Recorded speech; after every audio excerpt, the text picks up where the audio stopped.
சோதனையாவும்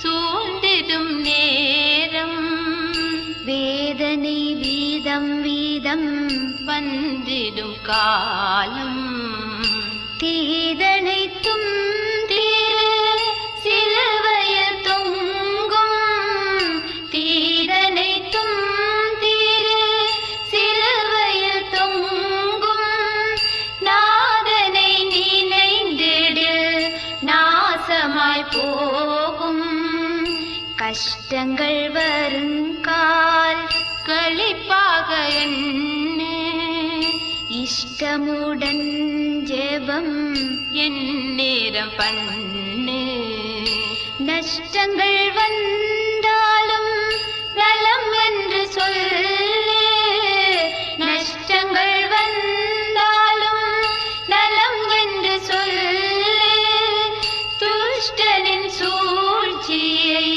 தூயனாய் வெல்லு நெஞ்சமே வீணாய் நெஞ்சமே வீணாய் சோர்ந்து போகாதே. கர்த்தருக்குள் அன்பானவர்களே, அனுதினமும் கிறிஸ்துவுடன் தியான வேளைக்கு உங்களை அன்புடன் அழைக்கிறோம். இன்றைய தியானத்திற்கான வேத வாசிப்பு எரேமியா 11ஆம் அதிகாரம் வசனங்கள் 19 முதல் 23 வரை. தியானத்தின் தலைப்பு: சோதிக்கப்பட விட்டு கொடுப்பாயா? 10 நாள் வரைக்கும் உமது அடியாரை சோதித்து பாரும். தானியேல் 1ஆம் அதிகாரம் வசனம் 12. கிறிஸ்தவர்களை பார்த்தாலே கிறிஸ்தவம் வேண்டாம் என்றிருக்கிறது என்றார் ஒருவர். மகாத்மா காந்தி கூட இப்படியே சொன்னார் என்றும் அறிகிறோம். இப்படி யாராவது நம்மிடம் சொன்னால், ஏன் கிறிஸ்தவர்களை பார்க்கிறாய், கிறிஸ்துவை பார், கல்வாரி சிலுவையை பார், இப்படி சொல்லி நாம் தப்பித்துக் கொள்கிறோம். அந்த மனுஷன் கிறிஸ்துவை எங்கே பார்ப்பான்? கல்வாரியில் சிலுவையை பார்க்க அவன் இஸ்ரவேல் தேசத்திற்கா போவான்? அவன் யாரில் கிறிஸ்துவை பார்ப்பான்? இதை நாம் சிந்திக்காமல் ஜீவிப்பதனாலேயே உலக மக்கள் மத்தியிலே இன்று கிறிஸ்து கனவீனப்படுத்தப்படுகிறார். பிரதானிகளின் தலைவன் தயக்கம் காட்டிய போதும் தானியேல் விடவில்லை. அவர் சிந்தித்தார். அதிகாரிகளின் பிரச்சனையை புரிந்து கொண்டார். அவர்கள் தானியேலின் தேவனையும் அவருடைய வல்லமையையும் அறியாதவர்கள். ஆகவே ஒரு விசை அவர்கள் சோதித்து பார்த்து அறிந்துவிட்டால் சரியாகிவிடும் என்று தானியேல் சிந்தித்தார் போலும். விசாரிப்புக்காரனை மெதுவாக அணுகி ஒரு ஆலோசனையை பணிவோடு கொடுக்கிறார்.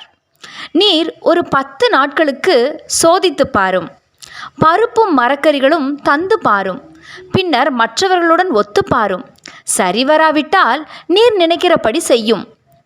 தன்னையே சோதனைக்கு அர்ப்பணிக்கும் தானியேலின் விசுவாசத்தின் முன்னே நாம் தலை குனிய வேண்டும். நாம் என்றால் என்ன செய்வோம்? ஒன்றில் அந்த உணவை மறுக்கவே தயக்கம் வரும், அல்லது பருப்பு சாப்பிட்டு காரியம் கெட்டுவிட்டால் என்று சந்தேகம் வரும்.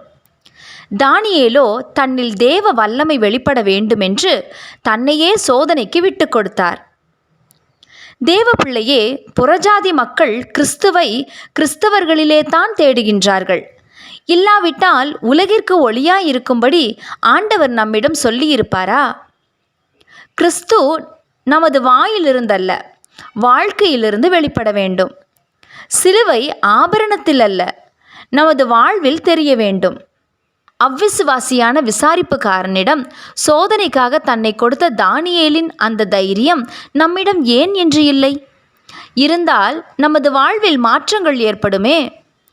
ஒரு வீட்டு விஷயத்தில் இந்த பிரமத சகோதரன் செய்த நன்மை போல் ஒரு கிறிஸ்தவனும் செய்ய மாட்டான் என்று ஒரு கிறிஸ்தவர் கூறிய போது உண்மையாகவே நான் வெட்கமடைந்தேன். வியாதியா, சிறைக்கூடமா, அல்லது வேறு வேதனை துன்பமா, எந்த நிலையிலும் நம்மில் கிறிஸ்து வெளிப்படுவதற்கும் தேவ நாமம் மகிமைப்படுவதற்கும் ஏதுவாக சோதிக்கப்பட நம்மை தருவோமா? ஜெபம் செய்வோமா? அன்பின் தேவனே, நீர் என்னில் வெளிப்படும்படியாகவும் உமது நாமம் என் மூலம் மகிமைப்படும்படியாகவும் நான் சோதிக்கப்பட என்னை ஒப்புக்கொடுக்கிறேன். ஆமேன்.